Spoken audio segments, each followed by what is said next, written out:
Okay, so I'm assuming that we are live. I'm just checking on Facebook. Hi everybody, if we are. Let's have a look on Zoom. Yes, we are live on Facebook. Okay, so welcome everybody. Welcome to Love Speaks Love. I'm Denise, for those of you that don't know me. And my guest this week is the lovely Miguel Dean. Just before I introduce Miguel, I'm just going to say a little bit about Love Speaks Love. So I do energy healing work, and really I'm all about the balance and bringing awareness and teaching people about stuff and really opening hearts and doing those things that put us more into unity consciousness. So this is a platform for guests to share whatever really they feel to share. It's a place to expand consciousness and awareness, and really have a heart-centered conversation and to share wisdom and to share experiences. So today is the lovely Miguel, and I met Miguel Dean last year at the Voices of the Light Tribe event that was hosted by Amrita Melchizedek. And Miguel is a very genuine, grounded man who, for me, is really truly holding that sacred masculine energy. And it's his passion, really, this union of masculine and feminine energies. This is really his passion. So I suspect that this is a lot of what we're going to be talking about today.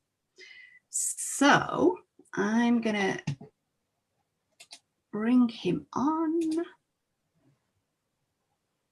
So I think you might just have to click that, Miguel. Yay. Hey. Here he is. Now I'm just thinking to do some sharing of this. Let's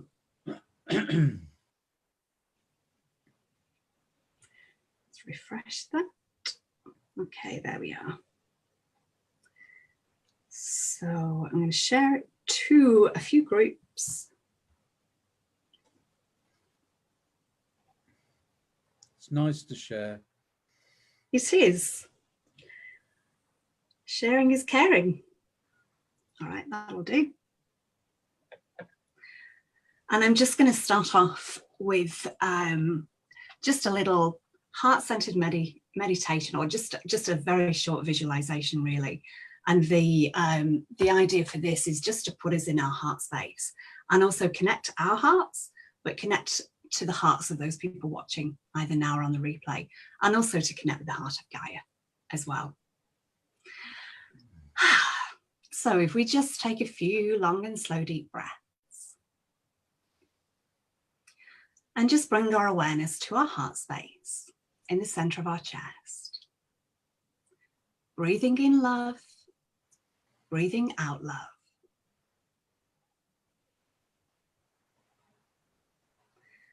And connecting all of our hearts now that are watching this live, and connecting to the hearts of anyone who watches this on the replay or on YouTube. And visualizing a beautiful web of energy, sending love from our hearts. So that love is joined in a beautiful grid all the way around the planet. And connecting our hearts now to the heart of Gaia, Mother Earth. And as we breathe in more love, just feeling our hearts expanding.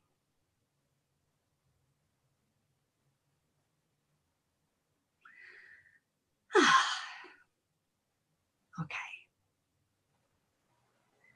So welcome, Miguel. It's lovely to have you on Love Speaks Love. Thank you very much, Denise. Thank you for inviting me. It's good to be here. Wonderful. So, a lot of people watching this are going to know you and know a bit of your story, but there's also going to be quite a few that don't. And your journey that you're on now hasn't always been the journey that you've been on. And I just wondered if you wanted to share a little bit about what kind of led you to be doing the work that you're doing in regard to the sacred masculine energy, your sessions, your book, all that, the kind of the build up in your life that you feel led you to be where you are now? Okie dokie, I can do that. Yeah. Thank you. Yeah, because I mean, I think I would have to correct you a little bit in that it feels like everything, when I look back, everything in my life has kind of like led me to this place. So I've always been on this journey in, you know, one shape or form. And I think obviously one of the big things that started it for me was the death of my mother when I was a baby. And what I now see was that sort of primed me to go in search of the divine feminine, if you like. It primed me to go in search of love, because there was such an absence of love when I was growing up. You know, it's funny how things become, you know, layers are removed, and we see stuff and we find out stuff. And it's only very recently that I've sort of uncovered another layer of what happened, and to help me understand why I'm on the journey and what's been going on in my own trauma release and my own healing and my own sort of, you know, inner union work. But I thought that I had this quite slightly romantic idea that my mom sort of loved me to bits for 7 months and then she died, and, you know, and there was a big trauma and loss and so on. But what I now know is that she was actually really quite ill for those 7 months, and so she was absent. She couldn't really emotionally engage and so on. So she, you know, she was physically there for a short while, but then she was gone. Then I was looked after by my auntie for a year or so, and she was really loving and sort of loved me as her first child.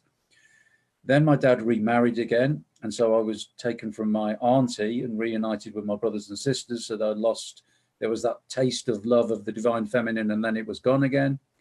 Then my stepmother sort of took over the role of the feminine for a little while, but then she gave birth to her own son, and myself and brothers and sisters were sort of pushed to one side, and stresses of bringing up 4 kids that weren't hers plus her own kid meant that she became really quite angry and physically abusive and so on. So there was 3 times before I was 5, there was love and then it was gone. There was love, then it was gone, love, then it was gone. And that just feels like the ultimate, you know, what I now call a gift that made me go in search of the divine feminine, really. You know, I tasted love and I just wanted it back. But I did what most people do to begin with for probably the first, I don't know, 25 years of my adult life, looking for love through a relationship with a woman. On another level, that was, you know, wanting mummy, you know, wanting that divine connection, that unconditional love that I tasted for such a short while, but never had, but then was gone. So all my relationships ended up in, you know, on paper, they were pretty disastrous.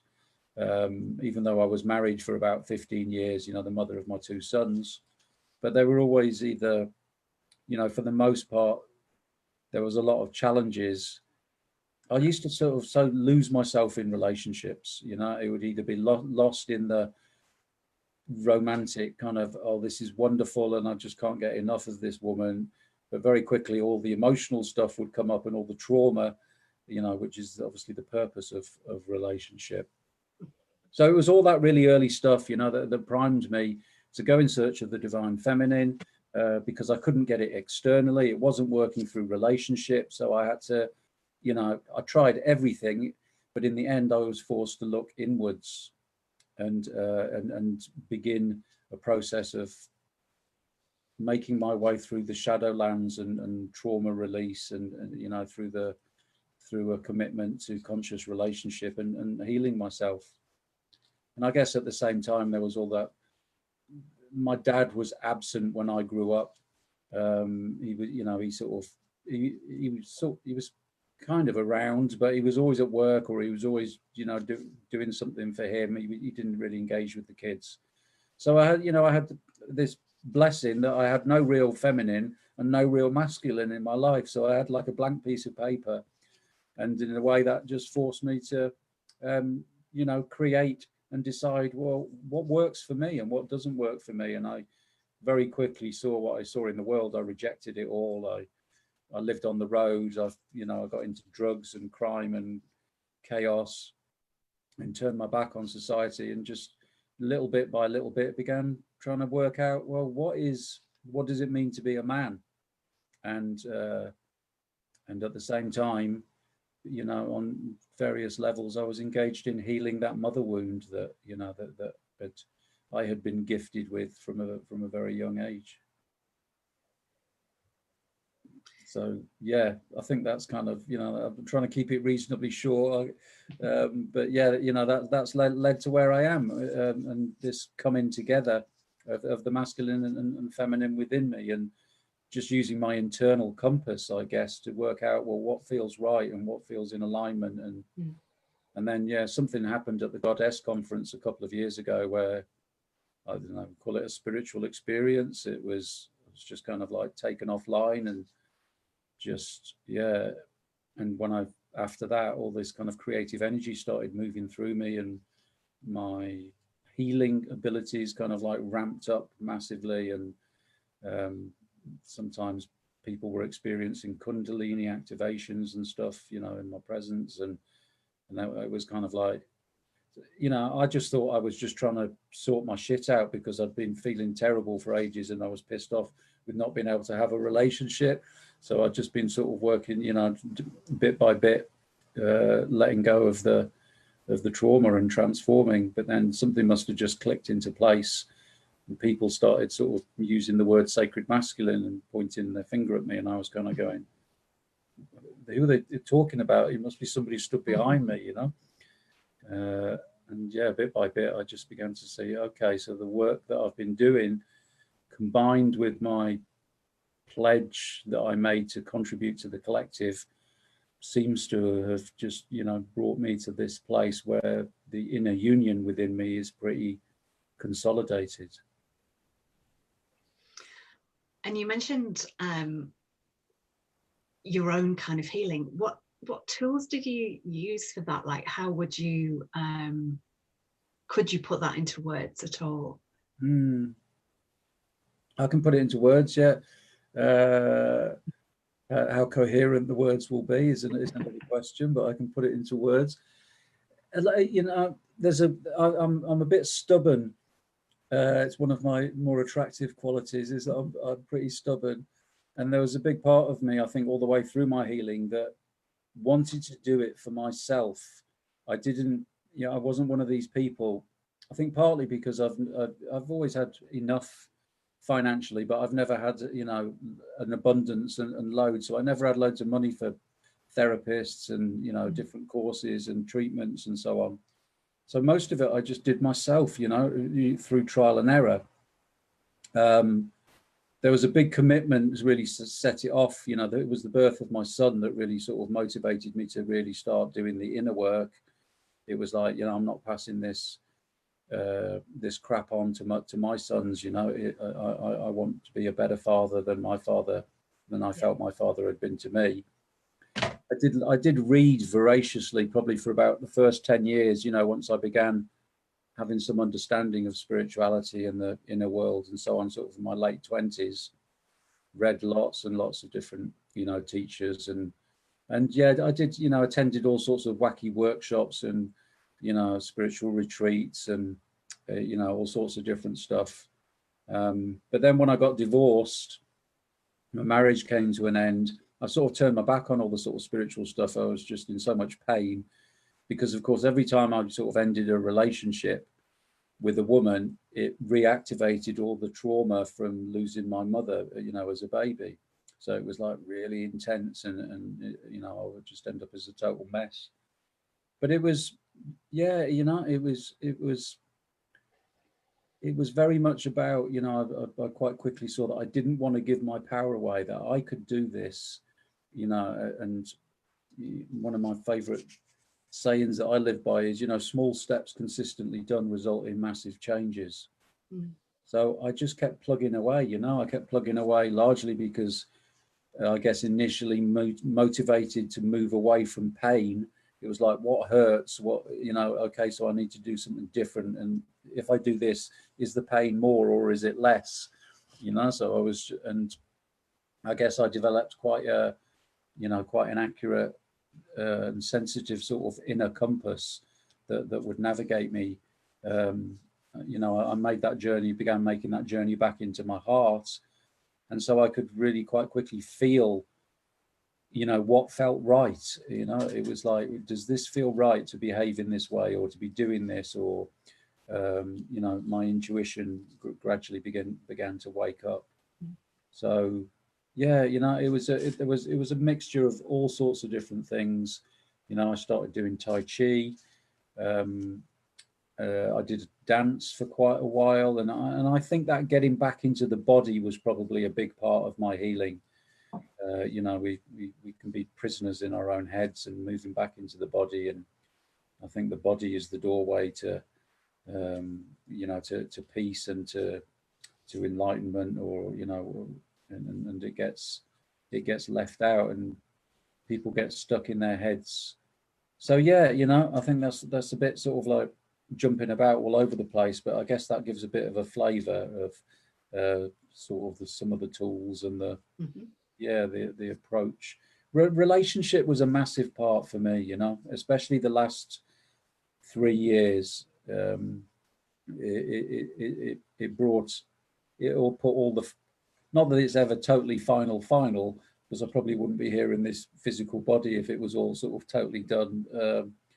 But conscious relationship, my understanding is that, you know, that's it's a catalyst, and it's the real fast track, and it's the real fierce way of releasing trauma and, you know, coming home to yourself if you have the courage and the determination and the commitment to go for that route. You know, I think it's yeah, stepping into the fire of love and allowing it to burn away all that is not love. Yeah. Just a by the by question, what kind of dance? Mostly Danza. I don't know if you've come across Danza. No. It's kind of like South American origin, sort of very Latin, and it's, yeah, you know, I mean, there are no fixed steps or anything. It's like in the class, you know, there's a group and music is put, different songs are put on, and the teacher will sort of give an example of the way that they move to that music. It is very sort of emotional and very sort of you know, powerful. And some of the exercises you dance by yourself, some in groups, some in partners. Some of it's very smoochy and intimate and sort of caresses and quite sensual and so on. And some of it is, you know, quite primal. So yeah, you know, essentially it's about getting back into the body and moving and expressing yourself through movement, really, through sort of free movement. So yeah, mostly by Danza. Yeah, I've done some 5 rhythms and stuff as well. But yeah. And your journey sounds to me that it was really about coming back to the heart. That seems to be, and that must have been, you know, from having it so hurt from such an early age as well. That must have been a huge journey to peel away all those layers. Yeah. Especially of protection, so that you can get in there, because that's, you know, that is how I see you now, as living by the heart. Yeah, thank you. Yeah, it's been excruciatingly painful, you know, a lot, as I say, mostly around relationship with women. You know, there were times when it was when I was in my 20s, when my girlfriend at the time used to go away for the weekend to visit her mom. I would, you know, I used drugs for, you know, as a young man to anesthetize the pain, you know, mostly booze and getting stoned. But when she went away, it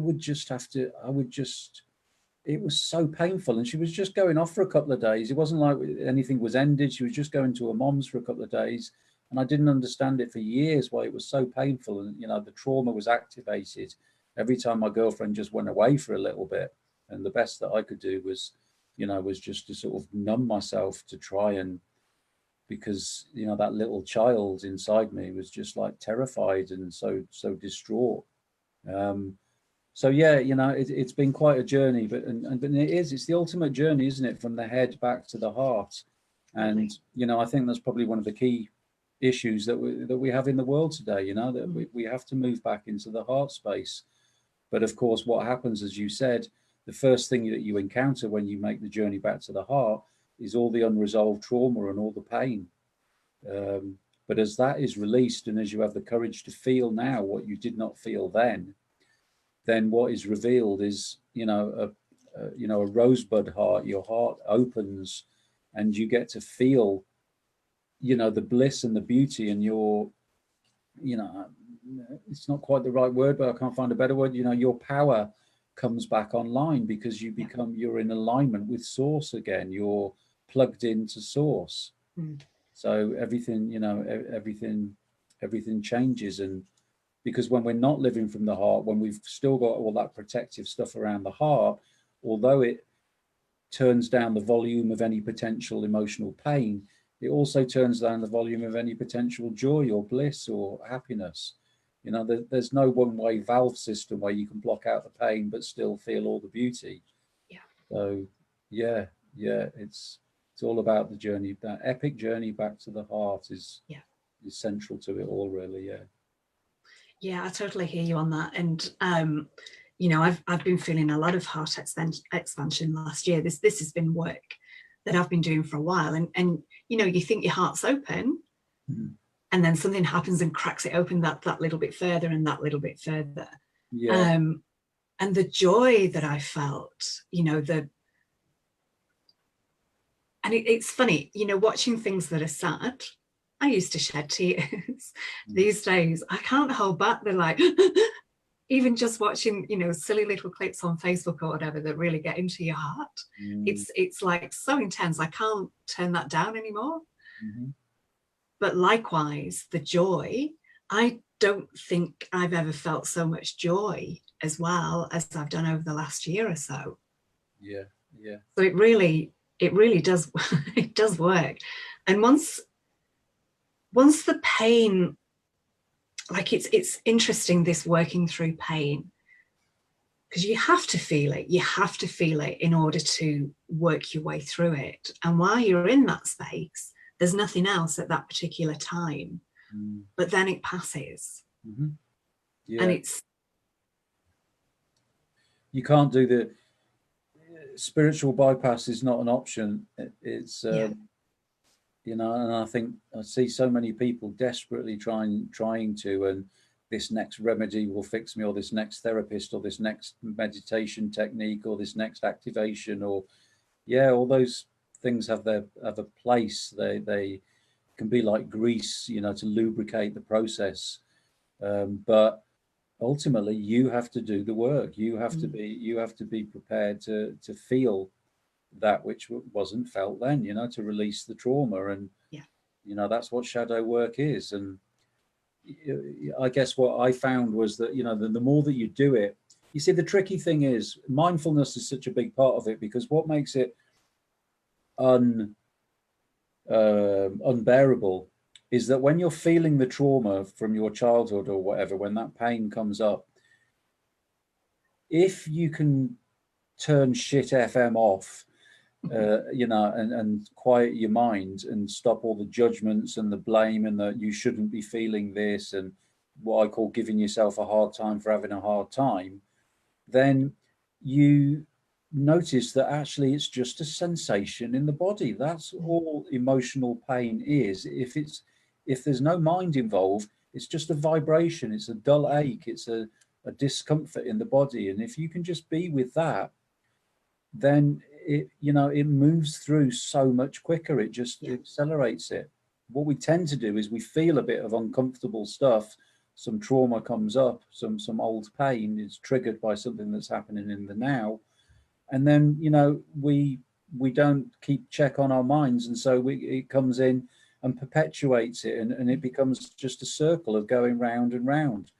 I'm feeling jealous or I'm feeling insecure, and I know that it's got its roots in my childhood, but I'm giving myself a hard time about it. Oh, I shouldn't be feeling this, and this is ridiculous, and I don't like this about myself. And so that just turns up the volume on the emotional pain, and it means that you haven't released any of what the old stuff. You're just adding to it all the time, so you're never emptying out the bucket of old trauma. You're just sort of skimming the surface and then topping it up with a bit of shame and guilt and negative energy from the present. Yeah. And you touched on something there about the judgment about feelings and emotions as well. Like, I shouldn't be feeling this. And often in the spiritual world as well, there has perhaps previously been an expectation of certain feelings that you get to a point where you shouldn't feel these feelings. Mm-hmm. So when you do, you kind of give yourself a hard time over it. Instead of just feeling the feeling, acknowledging it, and kind of, just observing it a little as well. Yeah. That's the time to be gentle, It's like, yeah, for me, so much of the work has been learning to be the father to myself that I didn't have, learning to be the mother to myself that I didn't have. So sometimes, the more masculine energy is like, I need to push through this, and I need to not, not procrastinate, and I just need to do it. And sometimes, the mother feminine energy is just, yeah, but okay, we can do that, but let's be gentle with ourselves as well. And sometimes it's okay to go, it's all too full on. I just need to take a break, and I just need some time out, and I'm just going to soothe myself and be kind to myself while I'm going through this difficult thing. And, and in that way, we rewrite the imprint of the masculine and feminine within us, because we begin with the masculine imprint of our fathers, and the feminine imprint, the majority of our internal feminine is decided, is grown from the experiences that we've had with our mother as we were growing up. So as we choose to mother and father ourselves and parent ourselves differently, and therefore take care of that inner child, it seems to me that accidentally that was probably quite a key part to the whole divine union and the the inner marriage. Because whether it was just put quite simply as just learn how to mother yourself and learn how to father yourself. But actually, when we think about that, that's what we're doing. We are refining and gifting ourselves and infusing ourselves with a healthy, clean, masculine and feminine energy. And I think there's been, how would I put this? There's been a distortion. I was going to say a societal distortion, but there's been a global distortion of the energies of the masculine and feminine. And I mean not necessarily of man and woman, but of the energies that you might consider to be masculine and feminine. And as we're moving into this new age as well, I think it's important that we start to recognize what those traits are that we've all got within us, because we all have masculine and feminine energies within us. So there's been this huge distortion. What would you say are some, you mentioned some before, some of the attributes of, say, the masculine energy from a non-distorted way?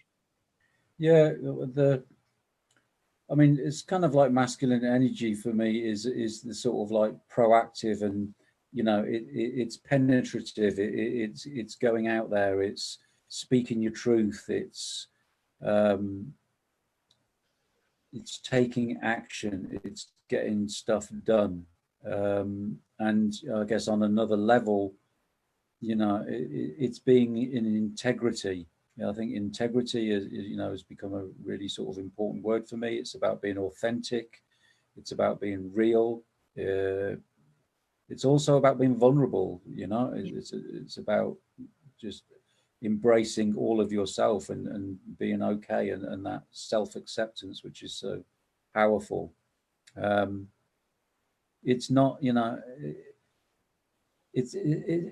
for man and woman, it's about embracing the two, isn't it? It's like, it seems to, I think when we're doing what we're aiming for really is a sort of soft strength, for man and for woman, it's a soft strength. And because actually the energy is pretty much the same, whether you're in a female body or a male body. And of course, the feminine energy is more passive, it's more receptive, it's more surrender, it's more listening rather than doing the speaking. It's more the spaciousness, it's the allowing, it's the opening. So it's kind of, receptive. It's, it's kind of like, the masculine positive and the female receptive. It's like, on all the different levels, from a sexual level and all levels, really. That's what it's about.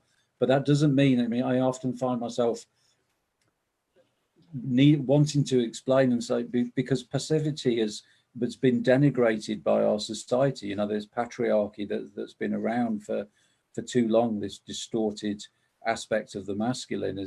And so, sometimes, women will say, what do you mean passive? Like, it's like, makes it sound like it's less than the masculine. It's like, no, these are complementary opposites. And one of the reasons why we're in the planet is in the state that it's in is because it's been too much action and not enough passivity, too much doing and not enough being, etc., etc. It's all gone out of balance. It's all totally gone out of balance. So, as we know, it's a time now for to embrace the feminine energy, and for it to have its rightful place in balance with the masculine, and the masculine to be a healthy full spectrum of the masculine, rather than just a distorted slither of I've got to be macho and be into power over, and and just the crazy guidance that young men, or that we generally have, of what it means to be a man. It's like, oh my God, no wonder we're in such a mess. Like, you know what I mean? There's so little guidance. There's no rites of passage. There's who were our leaders. If an alien came down and said, take me to your leader, and we showed him, Trump and Boris Johnson and whatever, he'd probably have a heart attack from laughter. Like, really? Is that your, are these your warriors? Are these your, your leaders, your kings? We've just got so lost. It's nuts. And I think sometimes the huge distortions have to be very obvious for us to really get to grips with them. And I think that's a lot of what's happening in the world of power as well. It's really showing us the lack of that there's no, I can't think of the word, there's no kind of discernment. And also perhaps as well, this is just dropped in for us not to give our power away to the leaders in power as well, to recognize that actually our power is within and not external. Yeah, well, that's really nice. Yeah, I like that, Denise. Yeah, because our leaders are so crap, it's a bit like me not having a mother or not having a very present father. It forces us to look somewhere else. And as you say, our sovereignty is in here. It's not out there. And so because it's an extreme example of, really, this is so not the sort of person that you want to lead or follow or give your power away to. It helps us actually, come to the point of, okay, so where do I look? Where is it? So it brings us to finding our own power, which is exactly the same. I say this time and time again, my own story is just like a microcosm of humanity's story. So, because I had such an absence of mother and father, masculine and feminine, it made me go in search of it. If I'd have had a reasonably safe, okay-ish sort of start to life, I might have just settled for mediocrity and kind of, a grey world sort of thing. But because it was so sort of extremely nothing, it kind of motivated me right to the opposite extreme, really. I have to find something here. I can't settle for codependency as most people do. You know, what people term as love. It seems to me, for the most part, our relationships, romantic love, the stories that Hollywood gives us, it's actually codependency. It's got nothing to do with love, really.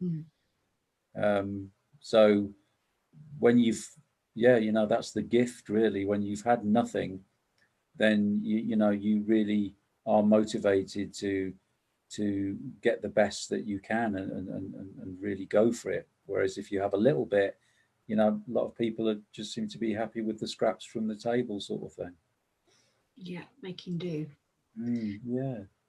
You mentioned when you were at the Goddess conference, the experience that you had there that led to your creativity to be really stimulated. So you've written 3 books, that's right? Yeah. Yeah. And your latest one, Bring Him Home? Here it is. My publisher has trained me to do that. So tell us about Bring Him Home.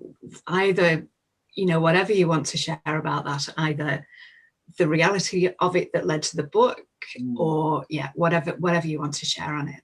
Okay, thank you. It's called Bring Him Home because that was the guidance that my twin flame had. She kept hearing that instruction, bring him home, and she didn't know what it meant. And when she told me the first time, I knew exactly what it meant. So that's why it's called Bring Him Home. There was a point in my life where I'd just come out of another relationship that that on paper was a disaster, but it was a disaster because I was still looking externally for woman to complete me. And I said to myself, I can't do this anymore. I can't go through this trauma. Every time a relationship came to an end, all my childhood trauma came up, and it was like I was on my knees, and it was like, I can't keep doing this. So I just said to Creator, I'm ready. Whatever it needs, I will do the work now. I'm not going to run. I'm not going to get lost and distract myself with the beauty that is woman, or I'm not. I'll do the work. I put my sword in the ground, and here I stand. Bring it on. Whatever I need to do to heal this wound once and for all. So I was kind of expecting, to find that I would then be on my own, for a period of celibacy and time to really sort of spend time with me and do some healing. But life brought, through a series of synchronicities, this gorgeous woman into my life who I fell head over heels in love with, and she perfectly simulated the trauma of my childhood. There was an intense passion and the sacred sexuality and so on that we experienced and stuff was kind of the hook that kept us together, but she kept shutting down emotionally or physically leaving, and whenever she would do that, it would trigger my trauma till it got to the point that so the little boy was running the show a lot of the time in the relationship. All this trauma just kept coming up, and of course it interacted with her traumas and her father wounds and all the rest of it. And so the more she shut down, the more distressed I became, because it was simulating the ambivalent attachment wound that I had, that my mother was physically there, but she wasn't there for me. She couldn't engage. She couldn't take care of my emotional needs or anything because she was in pain or she was dying. So that's kind of what the book was about, really. This dance of trauma release, of intense passion and beauty, and the adventures that we had, mostly around bringing me home, because I didn't want the book to be about, I didn't want to tell her story. It wasn't up to me to tell her story. I wanted the book to be about my story, about because I wanted to be able to share the power of conscious relationship when we go into relationships consciously and understand trauma release and how relationship will bring up that stuff for us. I wanted to be able to share how we can move through that and how ultimately that will bring us home if we're prepared to do the work. So that's what the book is about. You know, it's about passion, it's about pain, it's about the whole spectrum of emotions and feelings and roller coaster ride of a sort of twin flame experience. And you know, I wanted it to be a portrayal of a different type of man as well.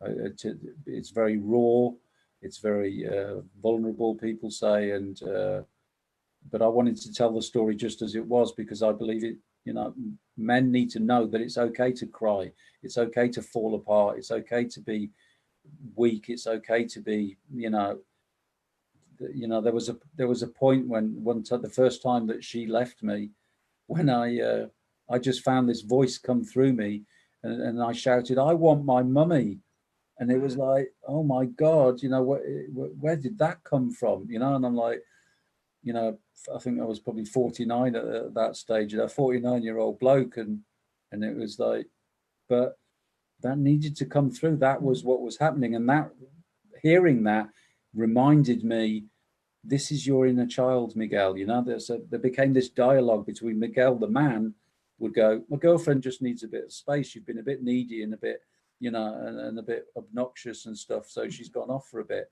The little boy is just traumatized and in total fear, and then the man more and more is able to soothe the little child and go, it's okay, what you're feeling now is not about what is happening now in this moment.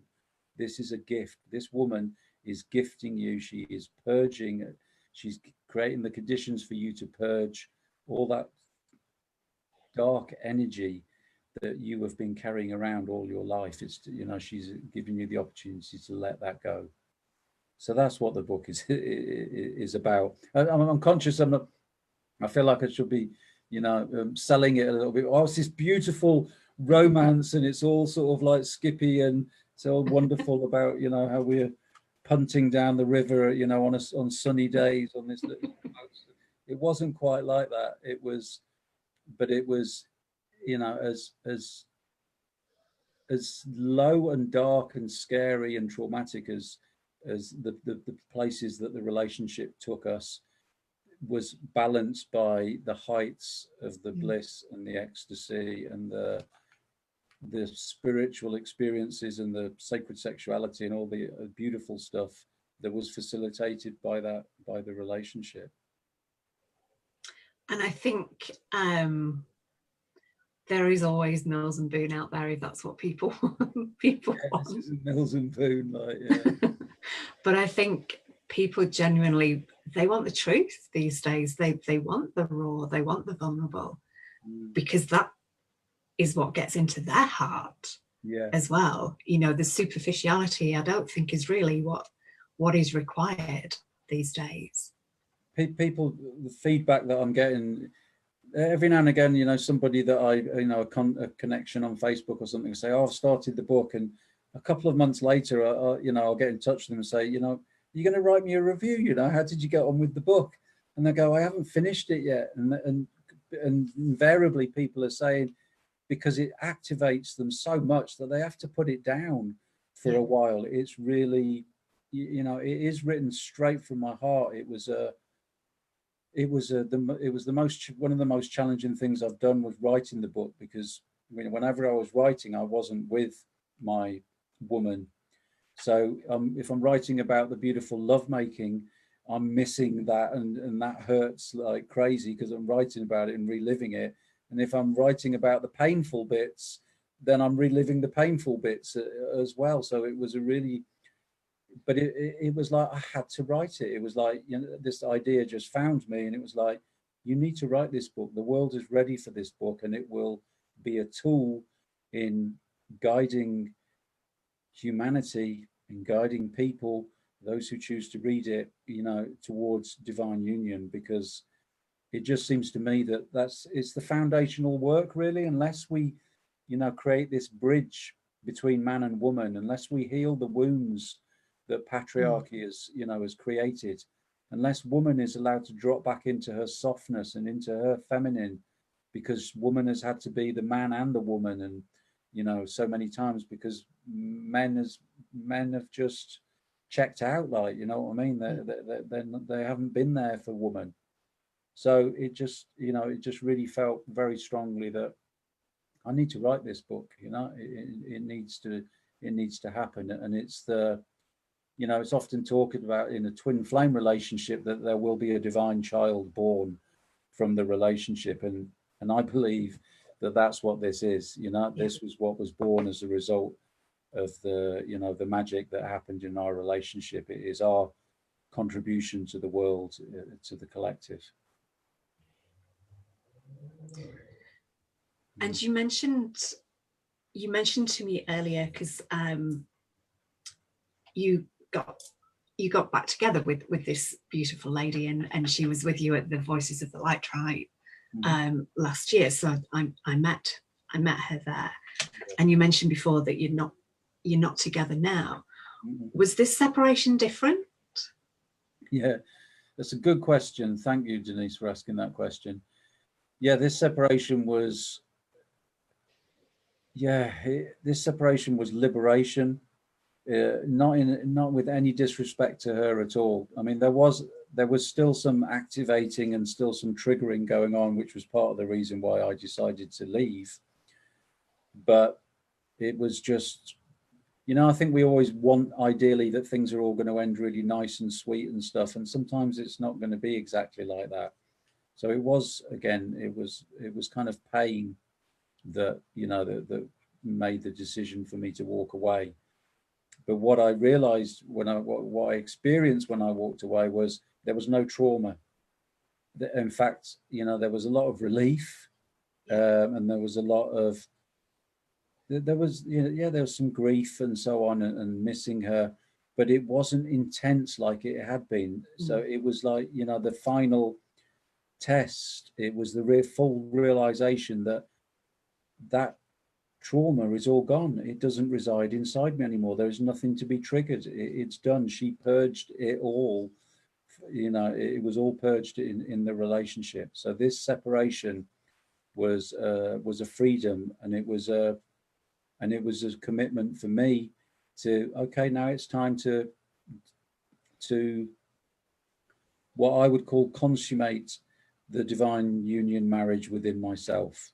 It's for me to now really sort of make love with myself and the divine. It's time to really consolidate that and consolidate the work that was done through the relationship.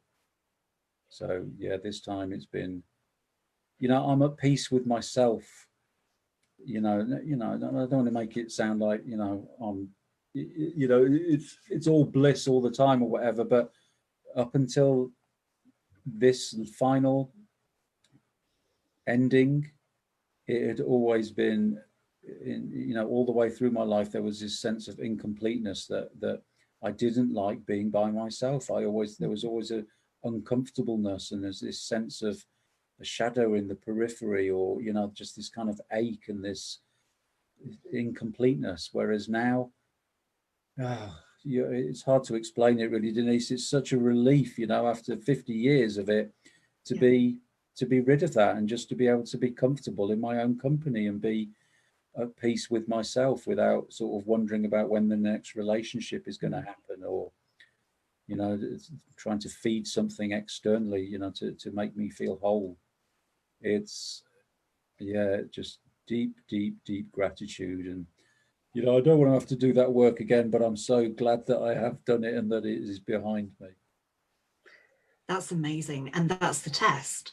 It's all right being fine, when you're not in those circumstances of those triggers, but that's the test, isn't it? When you're actually in the situation that would normally, and sometimes you can feel, the way I kind of see it, you're in a situation that would have triggered you before, and you get like this, not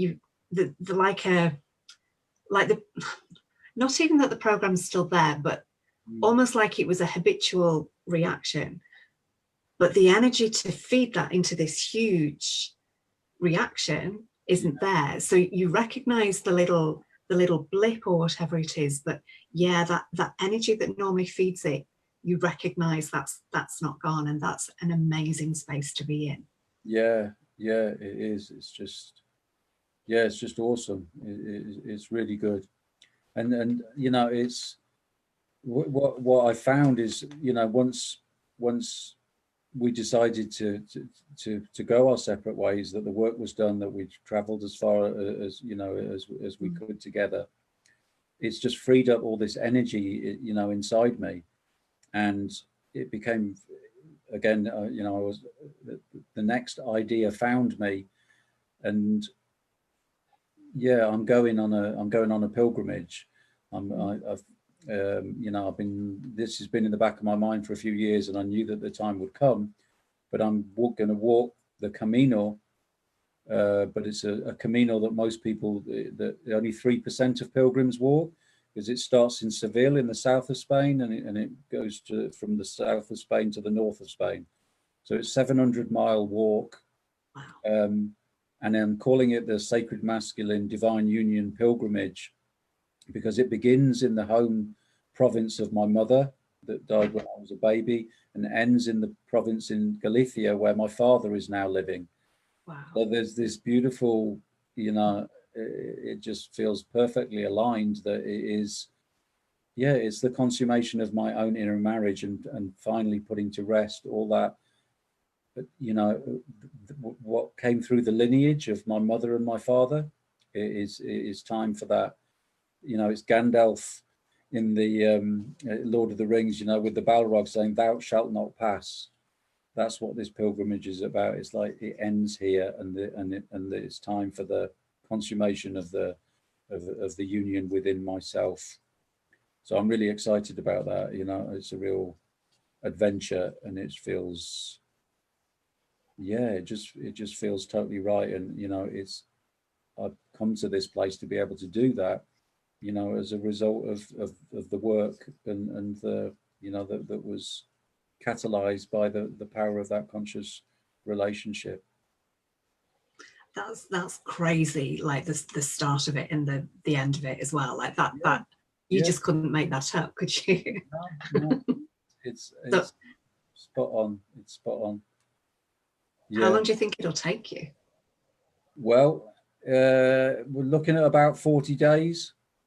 It's about 40 days of walking. I'm taking a sleeping bag and a carry mat so I can sleep out if I want to. But there are sort of like, yeah, but 39 hostels. So you're walking between 10 and 25 miles a day. So I'm doing a bit of training at the moment, sort of getting myself reasonably fit. I'm going to be asking for some sponsorship. I'm in discussion with somebody with a charity about that's about human trafficking, because that, you know, that's the sacred masculine is all about protection of the divine feminine and taking care of woman, not power over, you know, which is what this human trafficking is about. So for me, it was the obvious choice, you know, when I thought, well, I might as well sort of, you know, get some sponsorship and raise some money for something worthwhile. It was like, yeah, this is what's going on with the sex trafficking and, you know, of children and women. That is the, you know, the sacred masculine isn't standing for that. You know, that's not a part of the new world, and that's one of the first things that has to go. So I'm looking to raise a bit of money for that. And if that charity doesn't work, then the other one is domestic violence. So, you know, I'll raise some money for domestic violence, because that just fits in, you know, perfectly with my whole journey and my whole story and the walk and everything, really. So yeah, I'm setting off on spring equinox. Oh, cool. Yeah, that feels like the right time to set off, you know, new beginnings and the return of the light and so on. And yeah, I'm just going to walk. I'm going to walk and walk and walk and share a vlog. I'm probably going to do you know, just a short Facebook Live each day, so that so I would like I know that some people will be really, want to be involved and want to follow what's going on. And have you got the name of the book that's going to come out of that walk yet? Because obviously the pilgrimage has been taken. Yeah, I'm not sure. I'm not sure. It is quite likely that that there will be a book, but I don't know. My first thing is I'd like to create a video. Out of all the little videos, I think that'll be one of the first things I'll do when I get back. Awesome. But it may be book number 4. I don't know. I mean, I'm still. They always say when you write a book, it's the beginning of the journey is when it's published. It's all about the promotion and getting it out there, really, because there's so much choice, and how do you convince people that this is a book worth reading when there are a million other people saying, no, my book is the one that you need to read, and this one will fix you, and this one will heal you, and this one will save you. So I'm still very much engaged in in promoting this one. Yeah. So we'll see.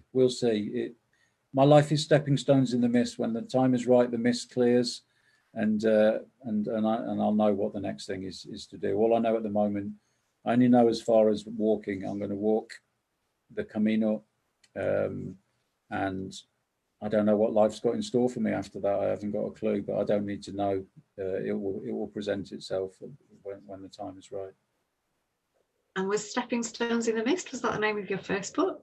Yeah, that was the name of the first book. Yeah, that's more of a sort of autobiographical book about my story. It starts when I was 18 because, well, basically I don't remember most of my childhood, most of the first 18 years, because I was in fight and flight because of the trauma and stuff, and so I wanted it to be about from when I made the decisions, from when I left home, and all the crazy stuff that happened to me living on the road and being homeless and drugs and all the rest of it. It sort of goes up till must have been about early 40s.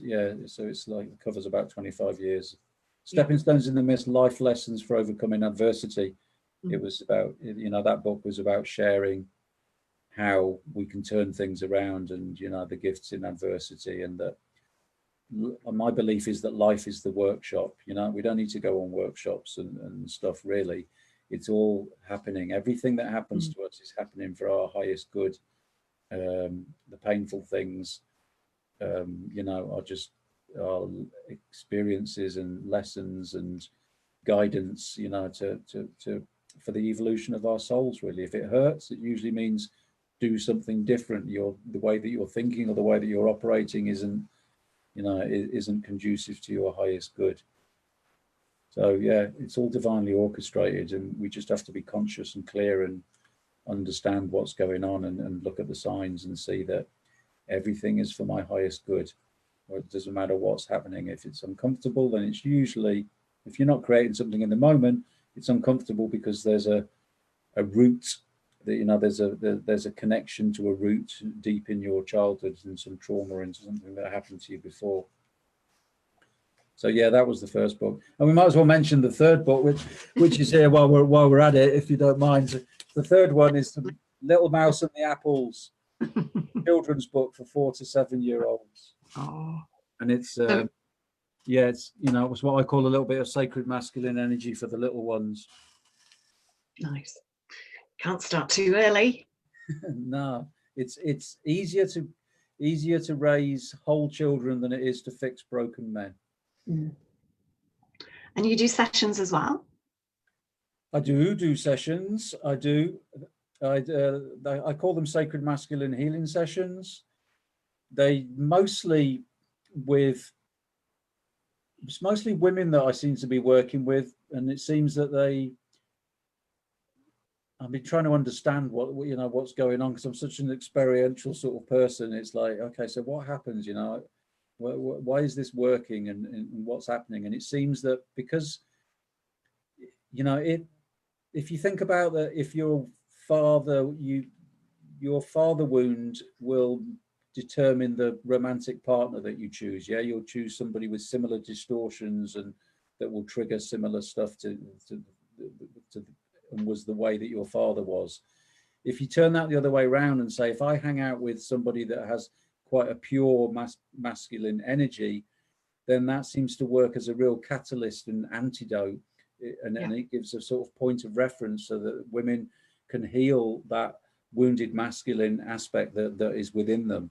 You know, it seems to be a real sort of like fast track and catalyst. It gives them a point of reference. It gives them an experience of what it feels like to be with a man, you know, in the masculine energy that wants nothing of them and that is not distorted, that is just a pure sort of loving, protective space.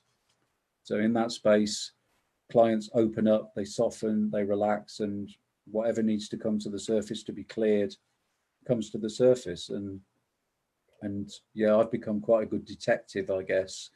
I can very quickly see from the words that they use, from the language that they use, from what they're doing in their lives. Even, you know, I can tell an awful lot about a client before they've even arrived at their first session, just by the way, whether they dither about, what their communication's like. You know, before we've even at the first session, I've got a load of sort of like, yeah, that's interesting, and then I'll see the things, you know, when they keep happening, you know, and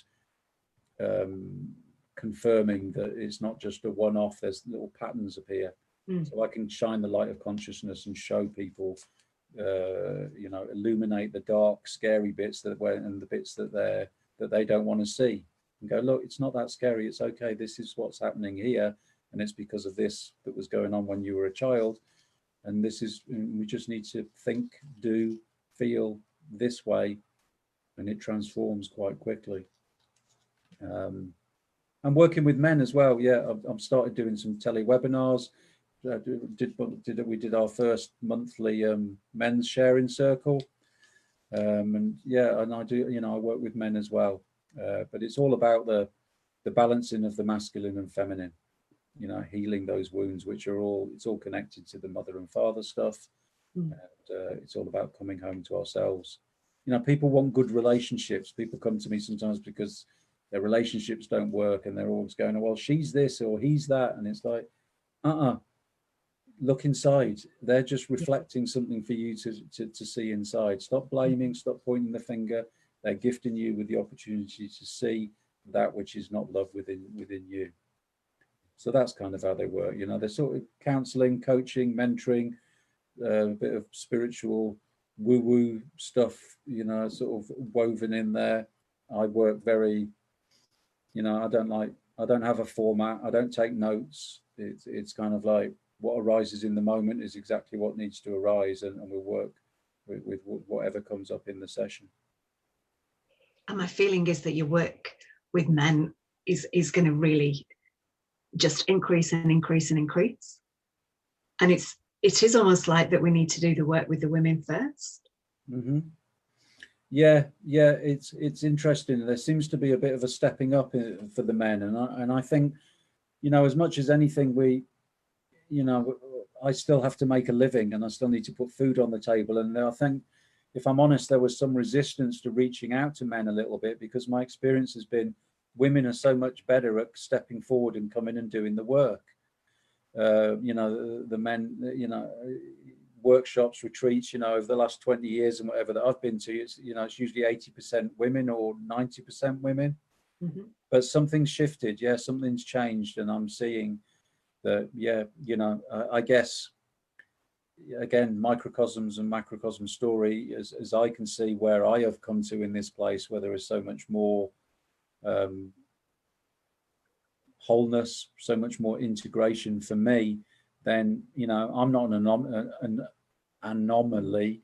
You know, there's nothing special about me. If it's happening with me, it's happening generally within the masculine energy and within men. So I'm seeing, yeah, that the men are showing up and feeling a bit more okay with being vulnerable and saying, hey, I'm lost, you know, and I don't know how to do this, you know, I need some help. It's becoming more acceptable for men to do that.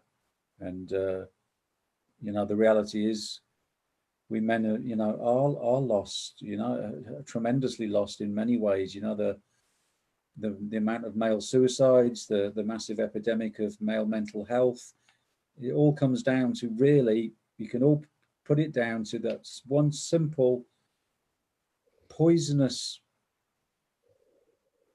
instruction that so many boys receive, is that big boys don't cry. It's just about the suppression of the feminine, the suppression of the full range of emotions, the full range of who we are. And so men retreat up into their heads and get lost in the, you know, trapped in the prison of their minds, and, you know, with shit FM playing full volume the whole time. So yeah, the men are stepping up.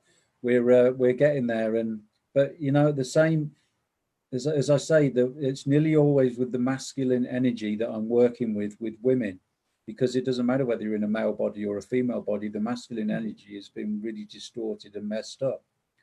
So it needs purifying all the way through. And then what I see, you know, as the women heal their masculine energy and the men start showing up, then the women can drop into their feminine and into the softness. Because, you know, I don't meet women. It's one of the things that I really enjoy about you, Denise, is that you do embody that a softness, that it's really lovely being with that feminine energy, which you do hold. But so many women, you know, they're you know, they've been forced by circumstances to be kind of men in women's bodies. There's so much had to move over to the survival and the tough and the practical and the, you know, the hard and the proactive and the getting out there and the doing, that there hasn't been any space for the feminine. It's been left out. It's been abandoned, kind of thing. So we get everything back into balance. Yeah, everything is coming back into balance. Yeah, thank you for that. And just to go back to what you said before about men being more in the head, I think, you know, in terms of energies, the head is more of a masculine energy and the heart is more of a feminine energy as well. So it's, I think we've spent a lot of time awakening our higher mind. Mm-hmm. Now we're activating our higher heart. Yeah. And it's really, because there's nothing wrong with the head, there's nothing wrong with the mind. No. It's that the two are not together and not in alignment. Yeah, absolutely. It's back to that balance. Balance of the masculine and the feminine. And it's a lovely saying that, you know, the mind makes a great servant but a terrible master. You know, and for me, it is that the heart is more, not the master, but they have to work together. It's like the yin yang. You know, they're complementary opposites. They both have their place, and they're both contained within the other. But yeah, without balance, everything becomes distorted, and we end up with the suffering that we have on the planet. It can be simply put down to the fact that we've been lost in our heads and we've disconnected from the heart. If we were connected with our hearts, people couldn't do the things that they do. Politicians couldn't make the decisions that they make. CEOs couldn't do what they do. If we loved our children, if we truly loved our children and felt that love, we couldn't live the way that we do, and we couldn't do the jobs that we do, because you can't say I love my children, but the way that I'm living is destroying the planet, so there is no future for the children. And what sort of distorted concept of love is that? That's not love, you know? Yeah. Would you like to read any of your book? Mm-hmm. I could read a little bit of the book. I don't think I've ever read any, done any of the books readings. I think I've read a little. I haven't got anywhere prepared or anything. So how about if I just kind of like do a little bit of a lucky dip sort of thing, and we see what comes out? Sure. Or have you got do you have any preference? Would you like is there any bit that you think, you'd like a bit that's that sort of flavour? No, I think whatever feels right. Mm-hmm. Wherever your heart guides you. Okay, well, it's funny because I've got the bookmark here that's my mom and my dad. I haven't opened this book for quite a while, but where it is, and I can say I'm sort of like giggling a little bit like a naughty boy because it's open. It's a bit of a passionate bit. So are we okay for a little bit of passion? I reckon so. Adult, I don't know how passionate it is. I haven't read this book. I've read it so many times, of course, when I was writing it. So I haven't read it for about a year. So I don't really know what I'm gonna where this is gonna go. But there's a nice little, a bit of a sort of like about a page. So let's just go with it. We'll trust spirit. Everything is divinely orchestrated. So Completely. it's all sacred or none of it is sacred. Like so, I can't say at the end, oh well, that was the wrong bit. I wasn't meant to read that. Spirit got it wrong. Okay, so if you're sitting comfortably, I'll begin. They made love in the morning before they were even fully awake. Morning sex felt different to nighttime sex. There was something untidier and more natural and juicy about it. He loved having her without her makeup and her hair ungroomed and wild. There was the sweet smell of perspiration and sleep, and the whole thing felt a little raw and primal. After, as he lay breathing heavily beside her, he gazed in awe at her. He noted how she seemed to wear so many different faces. There were so many different aspects of her, and he was bewitched by all of them. As you lay there, darling, you look so plain. She winced, and he knew immediately that he had said something wrong. Plain? She said, with an air of disbelief. She turned her back on him. He tried his best to explain himself, but it was clear that somehow she had been offended by his comment. But darling, you know how beautiful I find you. It's just another facet of your beauty, an innocent, girlish beauty.